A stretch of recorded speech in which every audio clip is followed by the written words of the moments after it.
আমি তাহিরা কিবরিয়া স্বাগত জানাচ্ছি ভিওএ 16 নির্বাচন পর্বে।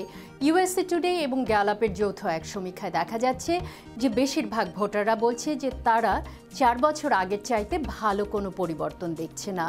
ইউএসএ টুডে বলছে প্রেসিডেন্ট ওবামা গভর্নর রমনির চাইতে খুব সামান্যই 47-44% ব্যবধানে এগিয়ে আছেন। দ্য নিউ ইয়র্ক টাইমসের ব্লগ রিপোর্ট বলছে নিউ হ্যাম্পশারে নির্বাচনী প্রচারে প্রেসিডেন্ট ওবামা মিট রমনির বিরুদ্ধে অভিযোগ করেছেন যে বিত্তশালীদের জন্য তিনি কোটি কোটি ডলার ছাড় দিয়ে মধ্যবিত্তদের কর বাড়ানোর চেষ্টা করছেন। ওদিকে লস অ্যাঞ্জেলেস টাইমস উল্লেখ করেছে যে ওহাইওতে মিট রমনি অভিযোগ করেছেন যে প্রেসিডেন্ট এই পদের মর্যাদা ক্ষুণ্ণ করছেন, আমেরিকানদের বিভক্ত করছেন এবং নির্বাচন প্রচারের মানও নিচে নামিয়ে এনেছেন। আজ এ পর্যন্তই ভিওএ 16 নির্বাচন পর্বে আবার দেখা হবে।